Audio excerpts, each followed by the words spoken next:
merci Nicolas et Anthony de votre participation.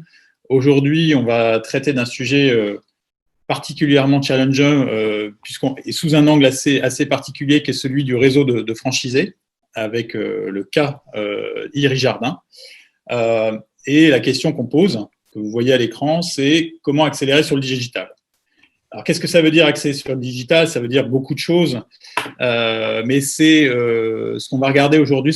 C'est cette question de faire des choix, les bons choix, la bonne gouvernance avec le bon partenaire sur les sujets qui comptent vraiment. Et c'est ça un petit peu qu'on va explorer aujourd'hui, avec le challenge évidemment important propre aux franchisés, qui est le maintien étroit de liens avec le réseau et l'implication du réseau dans la gouvernance des projets, et notamment des projets digitaux. On va évoquer les grands défis pour opérer une transformation digitale unifiée. Il y a cette notion effectivement de mettre tout le réseau sous un même socle technique, technologique, avec des fonctionnalités qui correspondent aux besoins de tous, et adapter en même temps, avoir cette flexibilité d'adapter les besoins aux particuliers du réseau et du métier des franchisés. En l'occurrence, aujourd'hui, on est sur le métier de la piscine et de ses accessoires. Et donc, je vais, sans tarder, vous laisser l'occasion de vous présenter. Commençons par Nicolas. Nicolas, est-ce que tu peux nous dire en quelques mots qui tu es et ce que tu fais chez Iri Jardin? Bonjour à tous. Donc moi je suis chez Iri Jardin depuis 3 ans maintenant. Je suis en charge, donc je suis le directeur de la transformation digitale des systèmes d'information, du digital, de nos activités e-commerce et du marketing. Et j'ai rejoint ce beau distributeur à forte croissance, donc de matériel de piscine, comme tu le précisais Michel, il y a 3 ans après un long passé, reconnaissable à mes cheveux gris, pour ceux qui me voient, dans le conseil pendant plus de 25 ans, où j'ai été notamment responsable pour Capgemini en France du secteur retail, donc secteur que je connais particulièrement bien, pour avoir travaillé avec un bon nombre d'acteurs, des gros acteurs du retail en France. Alors, Iri Jardin, en quelques mots, peut-être quelques chiffres, on les voit à l'écran, hein, 115 millions de chiffre d'affaires, 129 points de vente. Qu'est-ce que tu Voilà.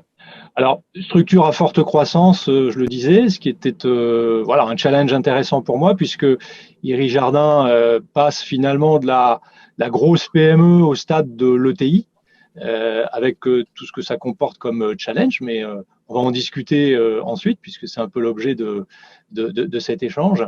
Donc, effectivement, nous sommes le leader en France de la distribution du matériel de piscine, présent sur 3, on va dire, grands métiers. Le premier qui est celui de la piscine. Nous ne sommes pas constructeurs, mais distributeurs d'éléments de piscine. Donc, on travaille avec un réseau d'artisans capables de construire la piscine. Nous, on leur livre l'intégralité du matériel dont on a besoin pour construire une piscine. Et puis, il y a un certain nombre de consommables également qui permettent à la piscine ensuite d'être utilisée dans le temps. La deuxième famille de produits, c'est les produits de détente et notamment le spa, qui est un marché lui aussi qui est en forte croissance.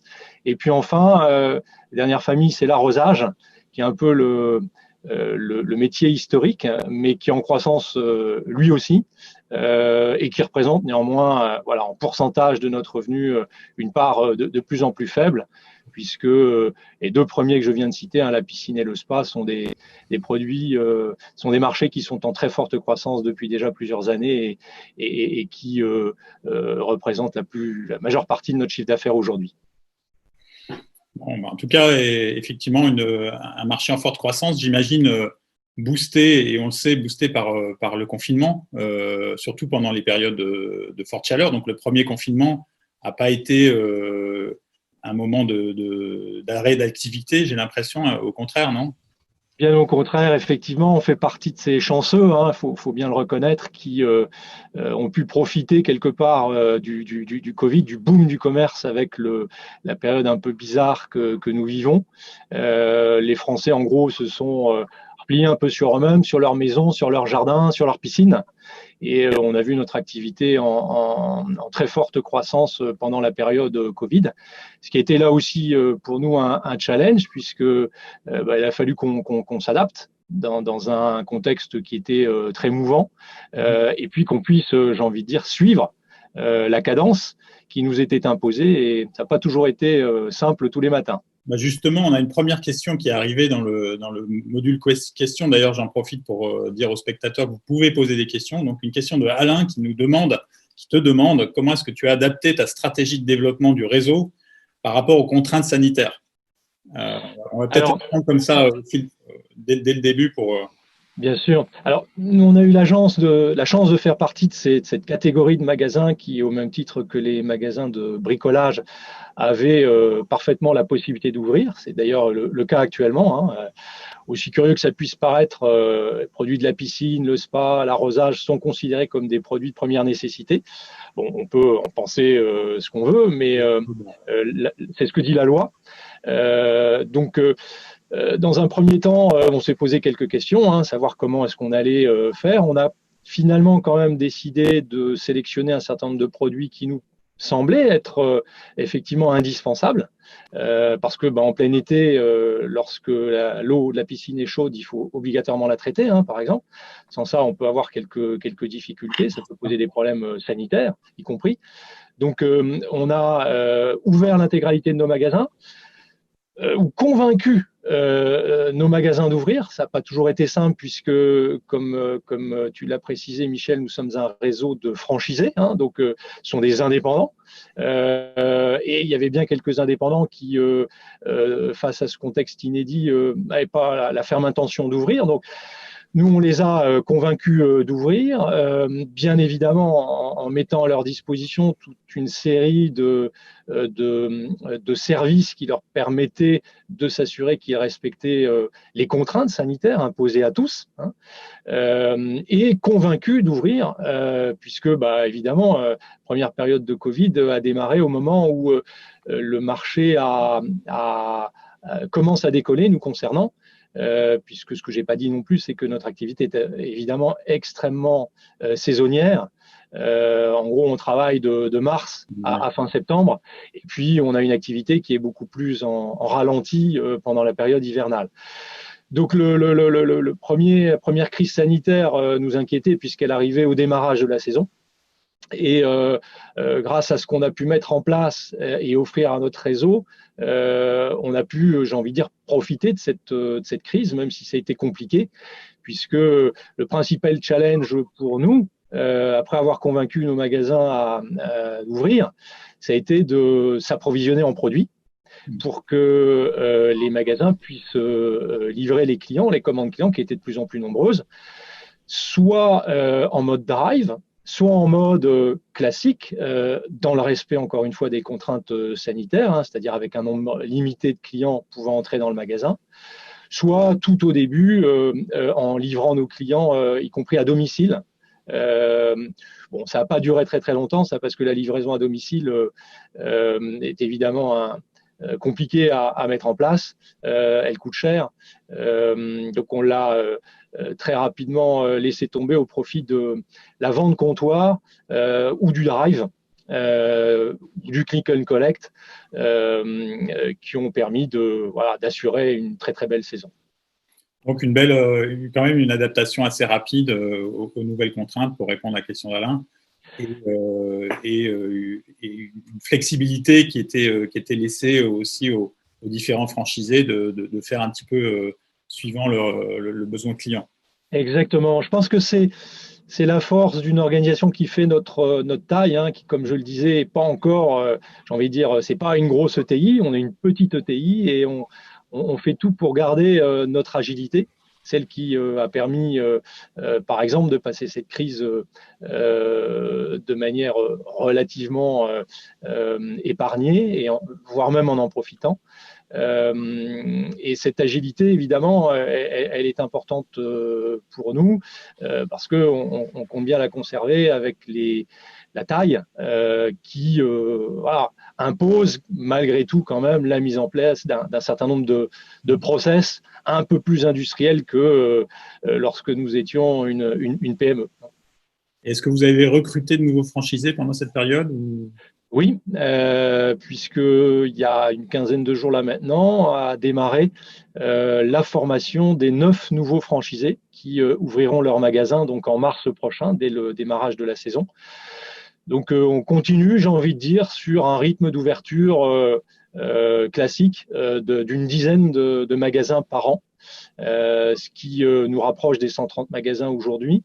Et on a la ferme intention de poursuivre sur cette tendance, voire même en l'accélérant, puisque si le Covid a été un accélérateur pour nous de business, il y a un autre accélérateur bien connu de tous et qui peut être lui aussi un peu inquiétant éventuellement, c'est le réchauffement climatique, puisque avec les chaleurs de plus en plus répétées, y compris sur le nord de l'Europe ou au nord de la France, eh bien, ça donne envie évidemment aux gens de s'équiper de matériel leur permettant de profiter des plaisirs de l'eau et de se rafraîchir pendant les périodes chaudes. Et on va ouvrir d'ailleurs cette année 3 magasins très au nord de Paris, dont un à Lille. Donc on va enfin avoir un magasin en terre nordiste. Très bien, ça c'est une bonne nouvelle. Justement, on va passer à quelqu'un qui est en terre nordiste, et donc c'est Anthony. Anthony, tu diriges Comarch France. Est-ce que tu peux nous en dire plus sur Comarch? Oui, donc la slide de Iri Jardin qui a plus de 300 points d'encaissement. Je crois que c'est ça qui vous occupe entre autres. Donc, parle-nous un petit peu sur Comarch. Oui, donc bonjour, moi je suis Anthony Delvalle, directeur général de Comarch France. Je travaille chez Comarch depuis 12 ans maintenant et je suis en charge de développer et d'appliquer la stratégie retail sur le marché français. Donc Comarch en 2-3 mots, donc société familiale créée en 93, donc de 6500 collaborateurs. Donc au niveau de l'ADN de Comarch, une ADN très forte en termes de projets. Culture projet très forte. Donc, ce qu'il faut savoir, c'est que nous sommes éditeurs, intégrateurs et également hébergeurs. Donc, nous avons nos propres data centers, donc qui permet en fait de gérer la chaîne de valeur complète pour nos clients. Donc, comme je le disais, 6500 collaborateurs, donc une grande famille, présente dans plus de 50 pays, avec également une culture R&D très forte, puisque depuis la création de Comarch, donc depuis 93, 16% du chiffre d'affaires est réinvesti en R&D chaque année.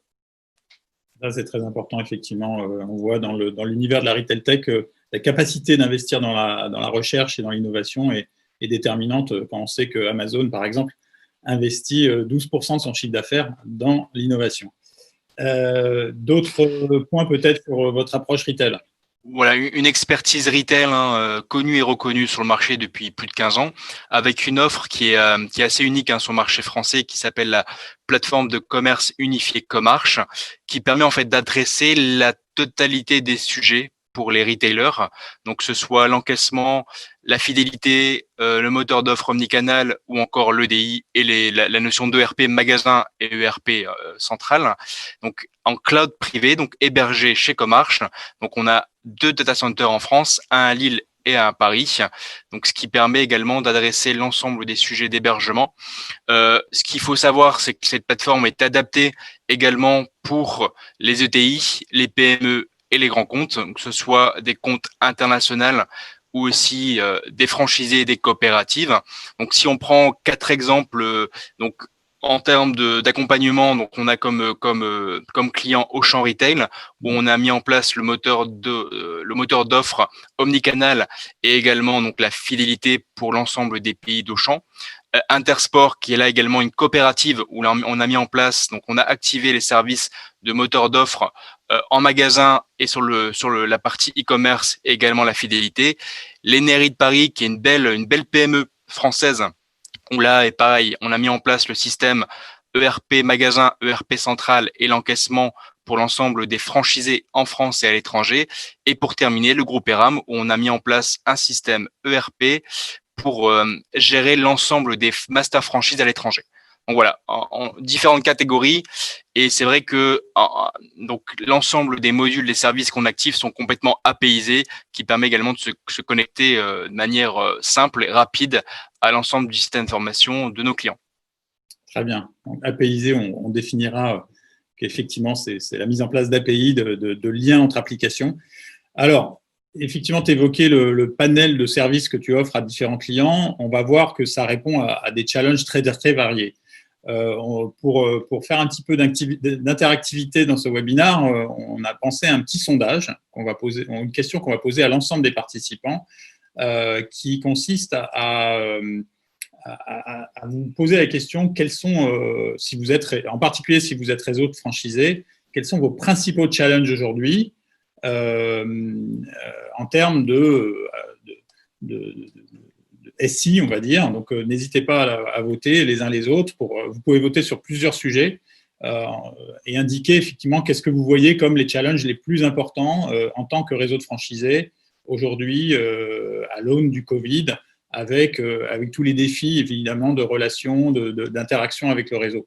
Donc, on vous laisse quelques instants les uns les autres pour voter et puis on verra les résultats. Mais effectivement, ça évoque les points qu'on va voir avec Nicolas en particulier, sur les challenges particuliers que toi, tu as rencontrés et auxquels tu faisais face, qui ont nécessité effectivement d'interagir avec Comarch. Donc, je crois que là, on a pas mal de réponses. On vous laisse encore quelques secondes. Et vous êtes encore une dizaine à pouvoir voter. N'hésitez pas. Nous indiquer, même si vous n'êtes pas retailer, ce que vous voyez comme étant les principaux challenges pour avoir un petit peu une notion de ce qu'en pense le public. Continuez à voter.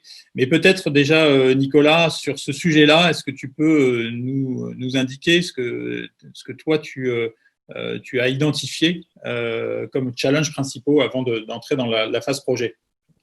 Alors, ce qui était important pour nous, c'était de disposer d'un SI magasin qui soit uniforme, gérable, maintenable et dans l'ensemble du réseau.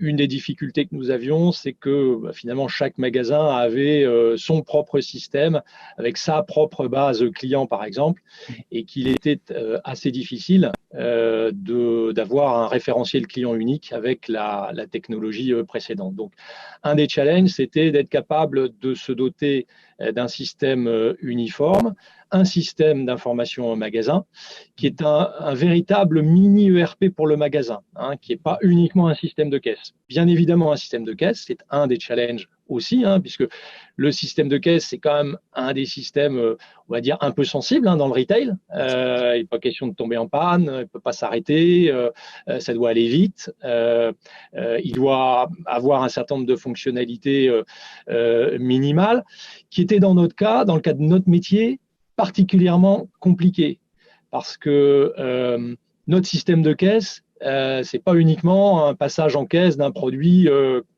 j'ai envie de dire de quincailler, on y fait également un devis.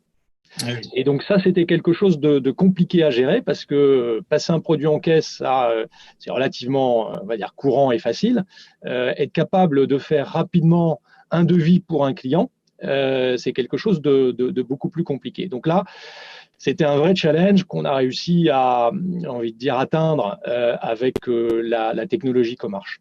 Et puis, bien évidemment, pas de système satisfaisant sans avoir une gestion optimisée des stocks magasins notamment, pour permettre toutes les évolutions, et notamment celle du click and collect et de la connaissance en temps réel des stocks de nos magasins, en automatisant un certain nombre de processus, notamment ceux qui permettent aux magasins de passer des commandes à la centrale, puisque nous sommes un réseau de franchisés, ça je l'ai précisé, mais dans un fonctionnement, on va dire, assez complexe, puisque nous gérons l'intégralité des flux, y compris physiques, pour nos magasins. En gros, nous ne sommes pas une simple centrale de référencement.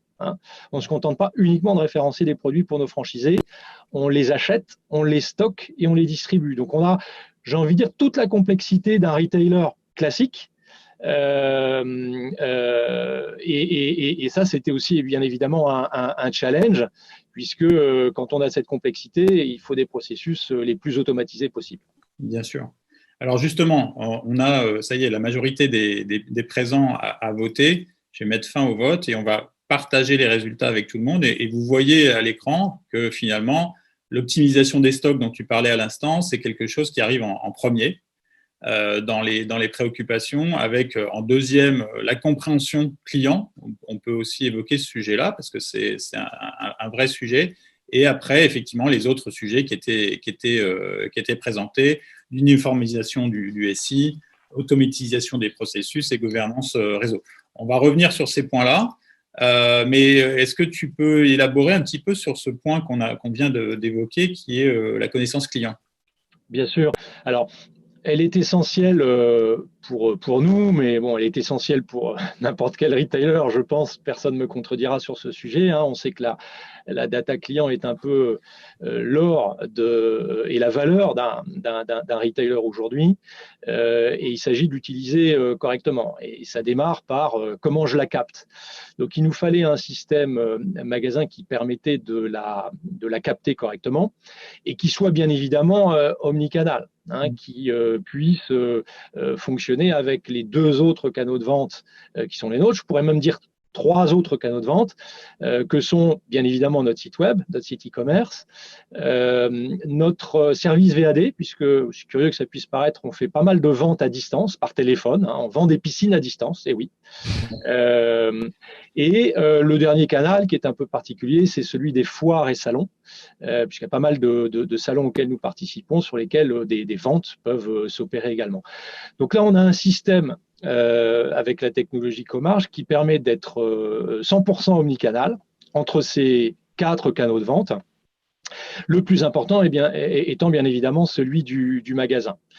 Et on a pu se doter donc d'un référentiel client unique pour l'ensemble de ces canaux, qui permettent ensuite, bien évidemment, d'être pertinents sur la base des opérations marketing que nous proposons à nos franchisés et des opérations marketing que la centrale peut lancer dans le cadre de ses propres investissements pour booster, bien évidemment, j'ai envie de dire, l'agenda d'une année chez Éric Jardin, qui est ponctué par évidemment un certain nombre d'opérations promotionnelles, plutôt en pleine saison bien évidemment.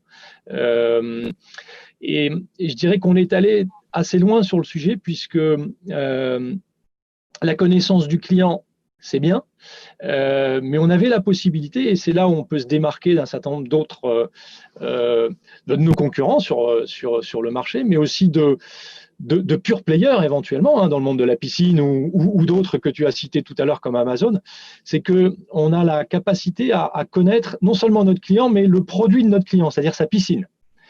Et donc, on va commercialiser pour la saison prochaine un objet connecté qui va récupérer les paramètres d'une piscine. Pour ceux d'entre vous qui en ont une, c'est essentiellement le taux de chlore, le pH. Bon, on récupère d'autres éléments au passage, tels que la température, et qui permettent de savoir si l'eau est de bonne qualité, si on peut se baigner ou pas, éventuellement qui permettent d'envisager un certain nombre d'automatismes qu'on proposera demain pour traiter l'eau.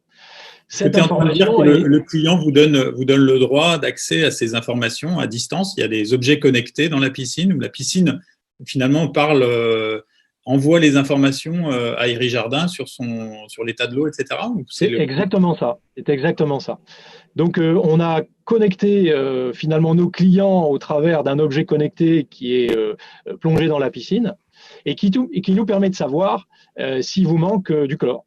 Et donc, de s'adresser à vous de manière hyper personnalisée en vous proposant, dans le cadre d'un abonnement, de placer du chlore, de jeter du chlore, que ce soit en galet ou liquide, dans votre bassin.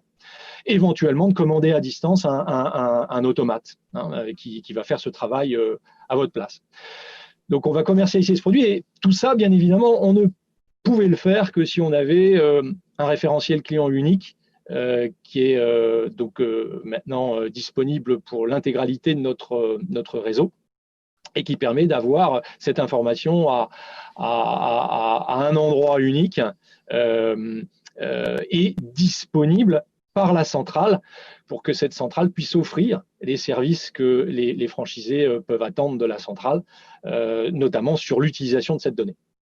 C'est très intéressant. Donc, on voit qu'on passe d'un univers de vente de produits à un univers de vente de services qui s'inscrit dans la durée tout au long de l'année, d'accompagnement véritablement des clients. Alors, pour ce faire, tu parlais effectivement de l'intégration, le choix finalement de l'éditeur et de l'intégrateur de la solution qui est Comarch. On va venir à ce point-là et notamment au processus de choix. Donc, qu'est-ce qui a finalement gouverné le processus de décision quand il s'agit de choisir le partenaire avec qui on travaille sur ce sujet-là? Alors, je pense qu'il y a plusieurs critères. Quelque chose qui était vraiment très important pour nous, et parce que c'est un peu la culture aussi de la maison Iri Jardin, qui est culture, on va dire, de la bienveillance, de la proximité avec ses partenaires. Quand je dis partenaires, ça peut être nos fournisseurs, hein, mais partenariat au sens non galvaudé du terme, c'était d'avoir un éditeur, on va dire, fiable, pérenne, avec lequel on s'engage dans cette relation partenariale. Et de ce point de vue, on a pu travailler ensemble puisque j'ai cité tout à l'heure la complexité liée au fait qu'on avait besoin d'un système qui permette de faire du devis en magasin, hein. On a travaillé avec l'éditeur en partenariat et Comarch a intégré à sa roadmap produit, à sa stratégie produit, un nouveau système de devisage qui est celui qu'on utilise aujourd'hui et qu'on a quelque part conçu avec Comarch. Et puis aussi un éditeur avec lequel on peut interagir, j'ai envie de dire. On a le sentiment que finalement le centre de R&D de Comarch qui est en Pologne est à notre écoute. Et à notre écoute, soit pour des besoins d'évolution nouveaux, hein, comme sur le devis par exemple, soit en cas de difficulté, parce que la mise en place d'un système tel que celui-là pose évidemment un certain nombre de cailloux sur la route et il faut pouvoir contourner et on a toujours eu le sentiment d'avoir été, j'ai envie de dire, client important aux yeux de l'éditeur, avec de l'écoute de la Direction Générale France, mais y compris des équipes de prod et de R&D en Pologne. Donc ça, c'était probablement le critère le plus important. Bon, évidemment, il fallait que le produit corresponde à notre besoin, hein, et que la couverture fonctionnelle corresponde à notre besoin, c'est une évidence. Que ce soit un système qui soit suffisamment ouvert pour qu'on puisse l'intégrer à notre système existant, hein. On a parlé d'API tout à l'heure, et puis on ait un système qui soit, j'ai envie de dire, relativement facile à maintenir, avec un support de qualité pour qu'on puisse l'envisager de manière tout à fait pérenne dans le temps, parce qu'on n'a pas très envie de mener un projet de cette nature chaque année, ni même tous les 3 ans, hein. On est parti sur un partenariat à long terme. La durée de vie d'un système tel que celui-là, ERP magasin, système de caisse, c'est en général plusieurs années. Ce sont des investissements qui sont lourds et donc on est attentif évidemment à la pérennité de ce type de dépenses. Et puis, on fait, pour ceux d'entre vous qui connaissent le monde de la franchise, c'est un monde un peu impitoyable, hein, où il y a parfois un peu d'ingratitude, hein, côté du franchisé, qui est un entrepreneur qui en veut pour son argent, qui est exigeant, et il a raison de l'être. C'est un monde donc difficile, exigeant, et là aussi, Comarch nous a rassurés par la connaissance qu'ils ont de cet environnement, de cet écosystème, qui est particulièrement difficile, hein. Plus difficile, j'ai envie de dire, que probablement d'équiper son propre réseau d'un système. Là, on équipe finalement des indépendants qui sont en plus, de par notre histoire, très différents les uns des autres, hein. Il y a des petits, il y a des gros, il y a des businessmen, il y a des artisans, il y a des gens qui sont doués pour la technologie et des gens qui ne le sont absolument pas. Enfin, il y a vraiment de tout là-dedans. Et donc, avoir un partenaire qui comprenne ça, comprenne ces difficultés, ça a permis de résoudre bien des difficultés durant le projet. Bon, on va revenir sur les questions de gouvernance et et de management des franchisés qui sont évidemment essentiels, et notamment l'écoute en amont du projet pour faire en sorte de capturer tous les besoins et d'arriver à trouver une solution qui soit appropriée à tout le monde. Donc, effectivement, sur ce sujet du processus de choix, on retient que le plus important, c'est cette relation dans la durée qui doit se matérialiser dès le début du projet, pour pas être juste dans une relation où on vend un produit et derrière on s'efface et on facture des jours de support au prix fort, mais on est plutôt dans une logique où tout le monde s'engage à la réussite du projet pour le client et va mettre les moyens nécessaires, y compris faire appel au centre de R&D pour aller chercher des solutions qui n'existent pas encore dans le logiciel. Donc, ça va être des développements supplémentaires. C'est tout à fait ça. J'ajoute que effectivement, dans le cadre de ce projet, donc Comarch était éditeur, mais aussi intégrateur. Ouais. Donc, on avait un seul interlocuteur, ce qui nous a évité des problèmes entre intégrateur et éditeur. C'est pas moi, c'est l'autre. Et donc, quelque part, la possibilité d'aller un cran plus loin dans cette démarche partenariale. Et puis, on connaît tous, je pense, on a tous dans nos expériences des expériences avec des éditeurs parfois très gros, parfois éloignés sur la planète, qui ont finalement assez peu d'écoute. Et quand on a la taille d'un Irijardin, on n'est pas une multinationale, c'est agréable d'avoir le sentiment d'être écouté et de ne pas parler dans le vide, d'avoir une emprise, quoi. Hein. Exactement, donc une bonne écoute et puis une réactivité aussi qui permet de résoudre des problématiques assez vite. On va venir à la solution qui a été mise en œuvre, et Anthony, je vais te passer la parole pour nous donner un petit peu les grandes lignes de cette solution et notamment les points forts particuliers que vous avez mis en œuvre pour Irijardin. Oui, donc par rapport à ce qu'on a activé comme service, parce qu'encore une fois, la plateforme permet aussi d'activer des services et au fur et à mesure, on pourra en activer d'autres. Donc c'est ce qui est prévu notamment dans les évolutions avec Irijardin, donc en rapport au partenariat très fort qu'on a construit ensemble. Donc ce qu'on a activé comme service au niveau de la PCUC, donc de la plateforme de commerce unifié Comarch. Donc, c'est tout ce qui va être l'environnement, effectivement, moteur d'opération commerciale, donc les promotions en magasin, donc drivé par les patrons de magasins. Également, donc je dirais le plus important, c'est l'encaissement magasin. Donc, vous avez là une capture d'écran de l'écran d'accueil en magasin par rapport au POS Comarch, où là il y a eu un gros travail de fait, comme l'expliquait Nicolas. C'est que là on a construit cette solution là en standard, donc drivé par notre R&D, et aujourd'hui c'est disponible pour tout le monde. Donc la notion de devis a été très importante dans le cadre du projet Irijardin, et on a activé aussi toute la partie ERP magasin, où là, effectivement, le franchisé, en fait, drive tout le business par le biais de la plateforme Comarch.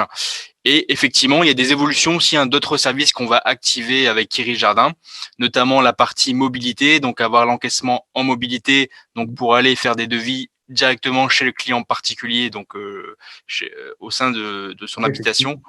Et également, donc la partie ERP centrale. Aussi, c'est des choses qu'on va activer par la suite en termes d'évolution dans le partenariat. Donc, on est sur un socle commun, mais avec des fonctionnalités qu'on peut rajouter au fur et à mesure et que chacun va pouvoir déterminer ce qu'il choisit. Et très important aussi dans le choix, donc effectivement, comme le disait Nicolas, donc nous sommes éditeurs, intégrateurs, mais aussi hébergeurs. Donc on héberge la totalité des solutions. Donc la plateforme, c'est hébergé sur un cloud privé, hébergé par un data center Comarch, puisqu'on a nos propres data centers en France, donc à Lille notamment.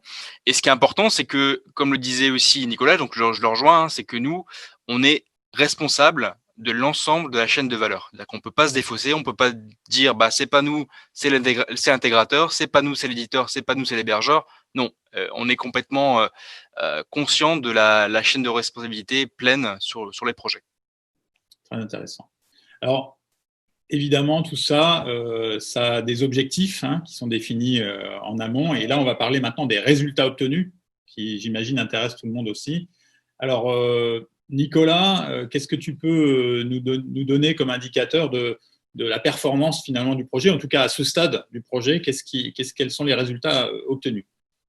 Alors, celui par lequel je démarrerai, pas forcément le plus intéressant, mais c'est un passage obligatoire, c'est la mise en conformité de nos systèmes de caisse, puisque vous connaissez les lois qui sont passées il y a quelques années maintenant et qui obligent à avoir des systèmes qui soient aux normes. Ce n'était pas notre cas, donc c'était important pour nous, bien évidemment, de nous doter d'un système qui soit, j'ai envie de dire, totalement respectueux de la législation. Et donc, voilà, et conforme. Le deuxième, et j'en ai un petit peu parlé déjà, c'est d'avoir des référentiels communs. La centrale a accès à un référentiel client unique, donc à l'ensemble des clients des magasins, et également a accès à l'ensemble des stocks des magasins, ce qui va nous permettre par la suite de pouvoir lancer tout un tas de projets qui étaient rendus très difficiles auparavant. Alors, pour ce qui est du référentiel client, par exemple, c'est un programme de feed. Comment on lance un programme de feed lorsqu'on veut faire un vrai programme de feed, j'ai envie de dire, c'est-à-dire pas 125 ou 130 programmes de feed pour chaque magasin. Un programme de feed au niveau global, sans référentiel client unique, c'est pas possible. Donc, on a, en parallèle de la mise en place et du déploiement de Comarch dans nos magasins, travaillé sur un projet de déploiement de ce programme de fidélisation qui va être déployé pour la saison prochaine et qui a été rendu possible par la mise en place de la technologie Comarch. Et de la même manière sur les stocks, on va pouvoir rentrer dans un vrai click and collect, puisque le click and collect que nous pratiquions jusqu'ici était un petit peu, en termes de promesses clients, déceptif, puisqu'il fallait demander aux clients d'attendre que la marchandise quitte le dépôt central pour arriver dans le magasin. Là, on va pouvoir, puisqu'on a la visibilité sur ce stock, aller piocher dans le stock du magasin et promettre au client, lui faire une promesse client bien plus élaborée, bien plus intéressante, puisqu'il pourra, lorsqu'il aura cliqué, retirer son produit dans l'après-midi, le même jour, dans sa boutique préférée. Donc, ça, c'est des futurs, j'ai envie de dire, résultats qui sont attendus, mais qui sont importants et voilà, qui sont le minimum dont on peut attendre d'un système d'information moderne aujourd'hui dans le monde du retail omnicanal. Et puis, on a permis des gains de productivité importants dans les processus internes de gestion entre le magasin et la centrale, au travers notamment des outils de passage de commande du magasin qui, chaque semaine, ou tous les jours, même s'il le veut, peut envoyer ses commandes, sachant que la centrale livre les magasins une fois par semaine. Donc là aussi, on a des outils qui vont beaucoup plus loin en termes de fonctionnalités offertes au magasin dans la visibilité qu'il peut avoir sur les stocks de la centrale, les délais de livraison auxquels il peut s'attendre. Donc beaucoup de gains de productivité aussi pour nos équipes ici centrales dans la gestion de ces commandes. Et puis, la mise en place d'un outil de BI pour le magasin qui est un vrai outil de pilotage du magasin. Qui est un bel outil Comarch là aussi, avec voilà, tous les indicateurs dont rêve normalement un patron de magasin pour gérer son magasin, être capable de prendre les bonnes décisions, savoir quel vendeur a été performant, le féliciter le matin en arrivant, et y compris avoir les résultats de son magasin au moment du déjeuner dans sa voiture depuis son mobile. Par exemple. Donc là, on est dans la mesure de performance. Et justement, parler de performance, c'est intéressant parce que tous les résultats qu'on évoque là aujourd'hui, référentiel commun, uniformisation juridique, etc., c'est des résultats assez peu tangibles en termes monétaires, en termes financiers. Oui. Mais si j'ai compris aussi, les franchisés qui ont utilisé la solution ont déjà pu développer leur business de façon plus importante et voient des résultats matériels, tangibles, ne serait-ce que l'histoire du devis, qui permet d'accélérer aussi leur prise de commande. Donc, il y a aussi des résultats, je dirais, financiers qu'on peut déjà affecter à ce projet. Alors, c'est toujours difficile de calculer des ROI, vous en conviendrez. On a toujours envie de le faire et on peut leur faire dire beaucoup de choses. Ce qui est certain, c'est que si on ne l'avait pas fait, je crois, on ne serait pas dans la situation actuelle où on est en croissance de plus de 2 points encore cette année. Surtout quand le réseau atteint une taille qui, évidemment, impose la mise en place de process un peu plus industriels si on veut pouvoir grossir sans faire grossir le mammouth, si vous voyez ce que je veux dire. Donc, on sait mesurer à peu près facilement ce qui se serait passé si on n'avait pas été capable de le faire. Oui. Partant de cette analyse, on peut dire qu'une grosse partie de la croissance qu'on a réalisée a été rendue possible grâce à ce projet. Et puis, on peut, si on a envie de se faire plaisir, mettre des chiffres sur la table. C'est toujours difficile de savoir quand on met, je parlais de l'outil de BI, donner la capacité, c'est quand même l'objectif d'un système d'information, c'est de délivrer aussi de la bonne information à un gestionnaire. C'est difficile de savoir ce que cette bonne information permet de gagner au final. Mais voilà, en tout cas, on aura gagné, j'ai envie de dire, beaucoup de crédit vis-à-vis de notre réseau.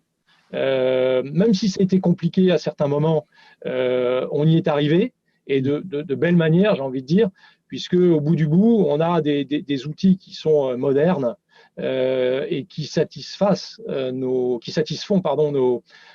franchisés. Ce qui est aussi important évidemment pour un franchiseur, puisque quand on a 10 nouveaux franchisés chaque année, ces gens-là écoutent évidemment les franchisés du réseau et lorsqu'ils sont contents des services offerts par la centrale, et Dieu sait si l'outil informatique est de plus important, ça participe aussi de la visibilité et de la capacité à croître rapidement. Très bien. Effectivement, il y a favoriser le bon bouche à oreille avec les nouveaux venus, c'est très important, et doter ceux qui arrivent d'un système un peu clé en main qui leur permet tout de suite d'être aussi bons que ceux qui ont déjà le système depuis plus longtemps. Donc ça, effectivement, ce côté socle unique, il a tout son sens dans un réseau élargi. Alors, on parle de résultats, mais il y a aussi la question des clés du succès pour un projet comme ça. Donc, et là, je m'adresserai à vous deux. Qu'est-ce que vous avez vu collectivement comme principale clé du succès pour faire que ce projet finalement aboutisse dans les délais, avec les résultats attendus, etc. Moi, si je peux me permettre, donc effectivement, c'est des projets qui sont pas simples, qui sont complexes. On change quand même tout un système, donc il y a une conduite de changement qui est importante. Que ce soit, donc vous l'avez vu, nous on travaille avec des grands comptes, des ETI, des magasins propres, des coopératifs et des franchisés. Et effectivement, les projets avec des franchisés, en termes de conduite de changement, sont toujours un peu complexes, on va dire. Et donc on a créé vraiment un vrai partenariat de proximité et de confiance avec la direction d'Iris Jardin. Et effectivement, l'ensemble de la direction d'Iris Jardin, donc Nicolas, mais aussi le PDG d'Iris Jardin, a œuvré vraiment, était vraiment le sponsor du projet Comarch, et c'était juste indispensable pour la réussite du projet. Ouais. Donc un côté top-down, comme on dit, où la direction prend le sujet comme une priorité, voilà, et le présente en interne. C'est ça. Et ce qui était important, c'est que l'ensemble de la direction d'Iris Jardin a bien pris conscience, et malheureusement, c'est pas encore le cas de tout le monde en France, parce qu'on est très en retard dans le retail, a pris conscience que le digital était juste indispensable pour permettre la croissance de l'entreprise. Alors, c'est tout à fait vrai. Je pense qu'une des raisons du succès, il y en a certainement d'autres, mais d'Iris Jardin aujourd'hui, c'est effectivement la vision un peu de notre président sur l'importance du digital. Et c'est pas une vision qu'il a eue la semaine dernière, ni même depuis que je suis arrivé, mais qu'il avait de nombreuses années auparavant, il y a une dizaine d'années, quand il a, j'ai envie de dire, pris un certain nombre de décisions qui étaient à l'époque presque révolutionnaire, hein. Quand on a mis en place le site web chez Éric Jardin, il y a plus de 10 ans maintenant, peut-être même une quinzaine d'années, je n'ai pas la date précise en tête, je dois vous l'avouer, mais la première décision qu'il a prise, c'est que ce site web ne serait pas en concurrence avec les magasins, mais bien au service des magasins. Je connais beaucoup d'autres enseignes qui ont fait des choix différents à l'époque, pour des raisons X, pour des raisons variées, hein, parce que aussi souvent ça a impacté de manière lourde les systèmes d'information que de prendre une décision telle que celle-là. Mais lui, il l'a prise et c'est la façon dont ça a été mis en place. Et je pense que ça a permis de maturer, de grandir beaucoup plus rapidement dans le monde du digital au sein du réseau et très tôt. Et cet esprit, j'ai envie de dire, cette vision de l'importance du digital, on la conserve aujourd'hui, d'où l'implication importante de notre président dans la bonne réussite de ce projet. Et Dieu sait si c'est important, comme l'a dit Anthony, parce que c'est un peu l'image du réseau que d'être capable de montrer que on est un réseau physique, d'abord physique, mais que le digital est une arme au service des magasins et que notre arme, il faut qu'elle soit puissante. La deuxième raison, c'est que un projet tel que celui-là, c'est pas un long fleuve tranquille, et que si les directions générales respectives sont pas impliquées, on arrive parfois pas à dépasser, j'ai envie de dire, des difficultés. Où on a des difficultés à trouver des solutions. Avec des directions générales impliquées, on a toujours trouvé plus ou moins rapidement les solutions à nos problèmes. Et voilà, c'est aussi important également. Et alors, il y a une question qui est liée à ce que tu viens de dire, Nicolas, qui est comment est-ce que vous avez réussi à lever d'éventuelles réticences? On parlait des franchisés qui sont un public quand même difficile, qui peuvent être ingrats, comme tu disais, ou participatifs. Hein. Mais il y a un point de question qui a été remonté, c'est sur l'accès aux bases clients. Parce que c'est quand même souvent un sujet assez central. On parle de bases unifiées. Comment est-ce que vous avez pu relever cette réticence-là en particulier?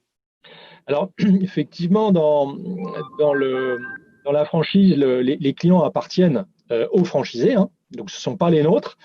Le franchisé, dans le cadre de notre contrat, avec des clauses juridiques que je ne connais pas par cœur, mais en gros, met à disposition sa base de clients pour que la centrale puisse l'exploiter et en apporter de la valeur. Donc, tant qu'on rend cette valeur, j'ai envie de dire, visible, il ne s'y oppose pas, bien au contraire. Hein. Et d'où l'importance à nouveau d'impliquer la direction générale, d'impliquer l'éditeur qui nous accompagne pour bien montrer que tout ce qu'on fait n'a qu'un seul but, c'est d'apporter de la valeur et finalement du trafic en magasin. Aussi un peu du trafic via le site web, mais j'ai envie de dire le trafic sur le site web n'a son but ultime, principal, c'est quand même d'un jour se donner une chance d'attirer le client dans le magasin, parce que quand il est dans le magasin, on peut lui vendre évidemment beaucoup plus facilement que lorsqu'il est tout seul derrière son écran sur le web. Hein. Donc je pense que c'est beaucoup de pédagogie, d'explication, de conduite du changement pour expliquer à notre réseau, même à des gens qui ne sont pas des digital natives, le bien fondé de ce qu'on fait, les faire progresser en compréhension du digital, de la transformation du monde du retail aussi, hein, qui se réinvente maintenant depuis plus d'une dizaine d'années, et leur faire comprendre que c'est pas un choix, c'est obligatoire, quoi, que c'est important pour notre développement, j'ai envie de dire, harmonieux dans les années qui viennent. Et donc, il y a des gens qui sont plus difficiles à convaincre que d'autres, mais globalement, on a été en mesure d'emballer la totalité du réseau,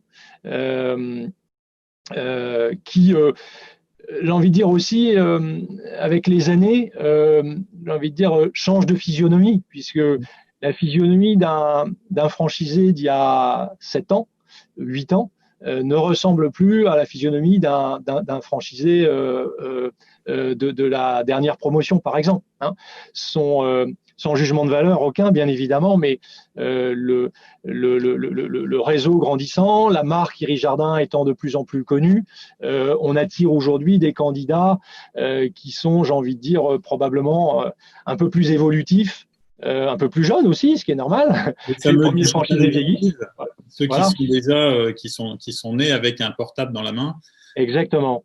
Et qui sont donc beaucoup plus demandeurs, j'ai envie de dire, de tout ce qu'on peut leur proposer dans le monde du digital. Voilà. Il y a beaucoup de choses que l'on fait en dehors de la mise en place de ce projet ambitieux dans le monde du digital pour les franchisés, pour ce qui est dans le monde du réseau social. J'ai parlé tout à l'heure des objets connectés et ainsi de suite, qui, je pense, nous permettent de garder une image très innovante au sein du réseau et comparée à nos concurrents.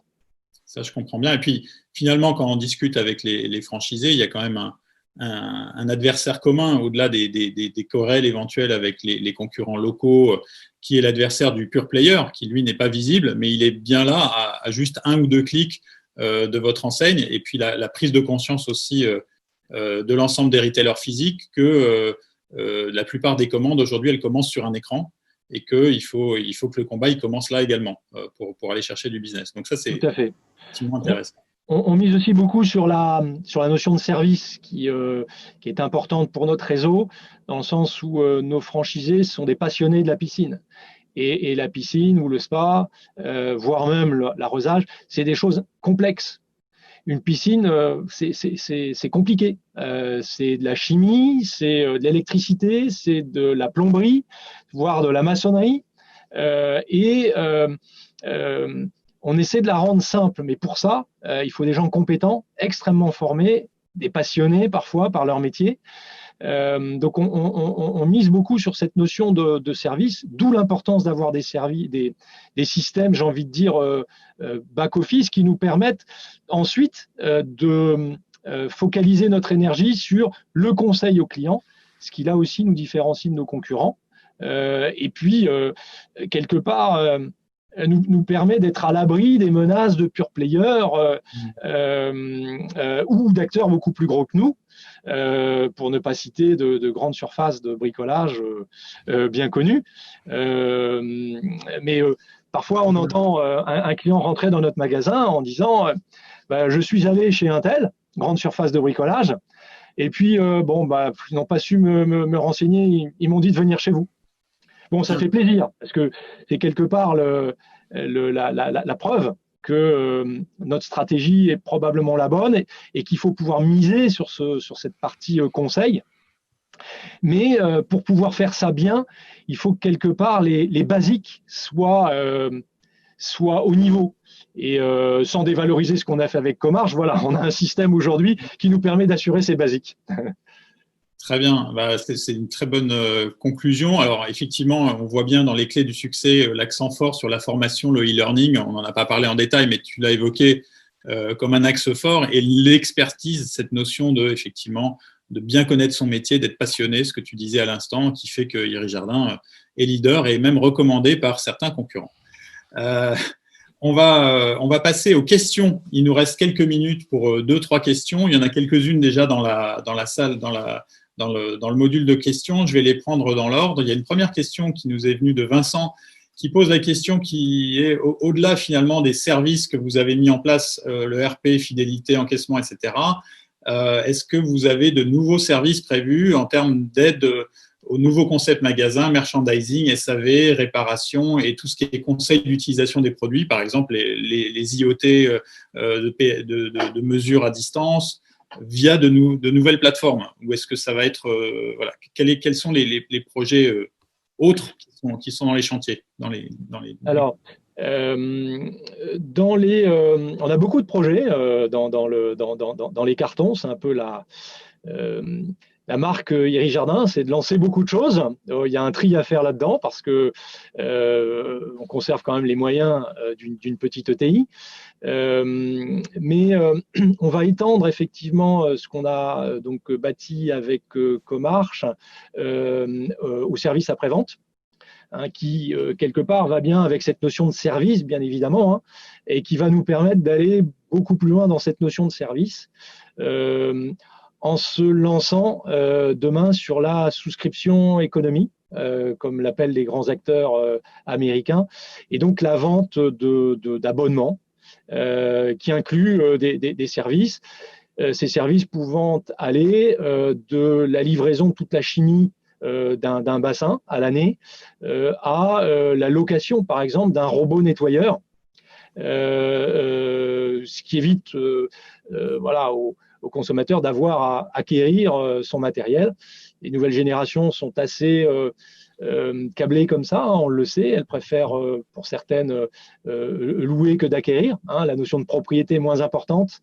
C'est plutôt la notion de plaisir, de jouissance d'un produit qui compte pour elles. Ouais. Et donc voilà, on se prépare à tout ça avec donc des futurs modules de Comarch qui vont nous permettre d'étendre ça, notamment à la partie SAV. Ensuite, il y a évidemment pas mal de gestes métiers qui sont liés à notre activité. Je pense par exemple à l'étiquetage, je pense à capacité à faire des inventaires tournants dans les magasins.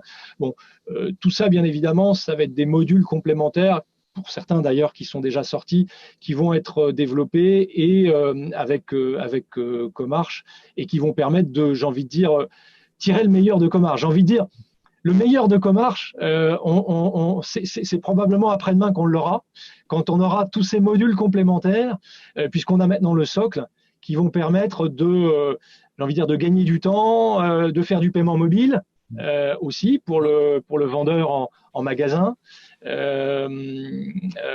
Donc voilà, beaucoup de projets sont dans les cartons et qui sont rendus possibles maintenant grâce à ce socle et qui vont voilà, nous animer. Très bien. Merci pour cette réponse. On a encore peut-être une dernière question, alors qui est plus, on revient sur la relation avec les franchisés et comment les impliquer dans le projet. Et là, c'est l'implication financière. Quelle a été la contribution financière à ce projet par les franchisés? Est-ce que c'est quelque chose qui était délicat à gérer ou est-ce que ça s'est fait naturellement? Alors, deux choses à dire là-dessus. Lorsqu'on a lancé le projet, le pilote, on l'a fait avec nos magasins intégrés. On n'en a pas beaucoup, mais une petite vingtaine, ce qui permettait, on va dire, d'essuyer les plâtres sans se prendre de scud trop violent, puisque ce sont nos magasins intégrés, c'est plus facile à gérer qu'un franchisé. Et puis, lorsqu'on a passé cette période, on a essuyé, j'ai envie de dire, les plus gros bugs. On a très rapidement intégré un certain nombre de franchisés qui étaient très représentatifs du réseau.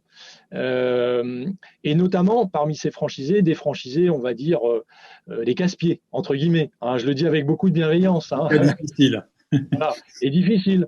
De façon à s'en faire des alliés, parce que ce sont souvent des franchisés qui parlent beaucoup au sein du réseau, et qui sont ensuite, quand on les a convaincus, quand on les a écoutés, quand on les a gérés correctement, des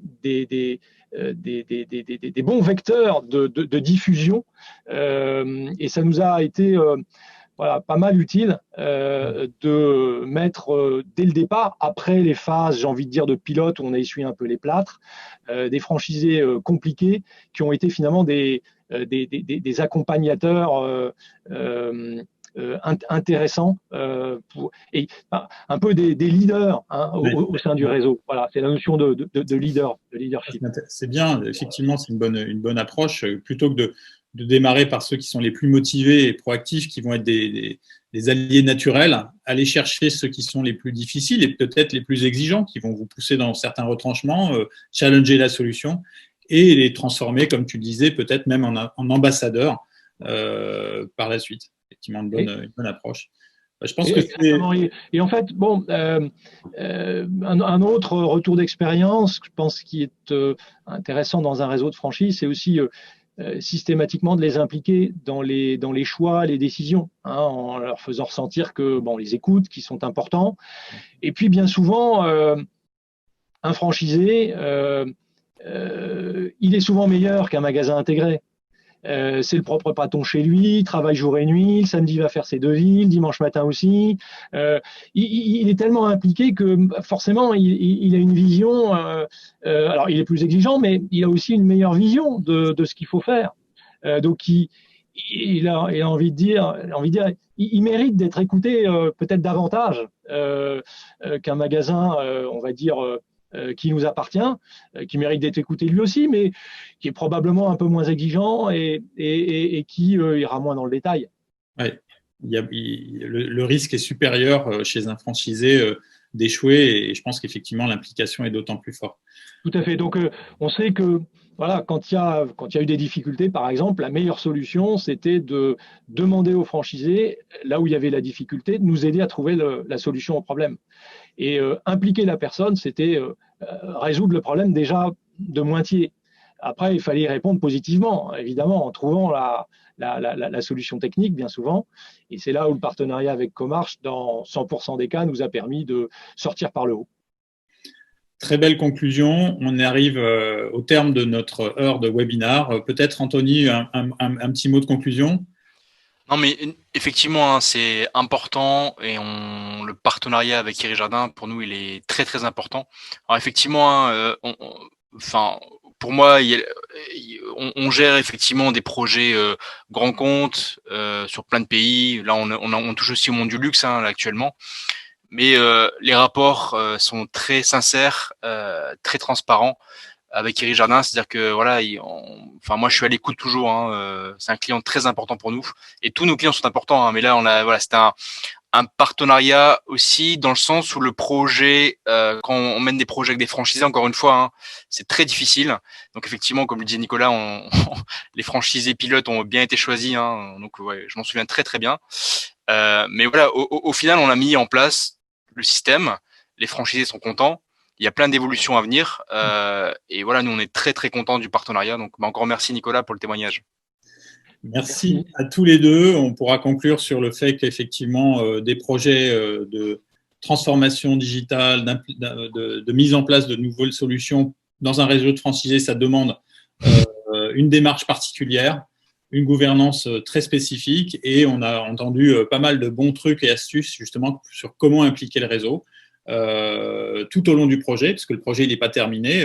Comme disait Nicolas, on n'est qu'au début et les attentes, je pense, sont très élevées par rapport à la solution et à ses développements. Et on pourra refaire un point peut-être l'été prochain sur les résultats peut-être encore plus tangibles qui auront été obtenus d'ici là. Merci à tous les deux. Merci beaucoup à ceux qui étaient présents. On va faire un petit compte-rendu de cette réunion pour avoir les points qui ressortent plus fortement. Et puis, vous trouverez assez rapidement un replay sur la chaîne YouTube de l'ICC où vous pourrez, pour ceux qui n'étaient pas là aujourd'hui, vous repasser ce film. Merci à Comarch, merci à Nicolas pour ton témoignage. Et puis, on se retrouve très bientôt sur des événements digitaux. Hein. L'ICC va continuer de faire pendant le confinement des événements digitaux tout au long du mois de novembre et décembre. Vous serez tous informés.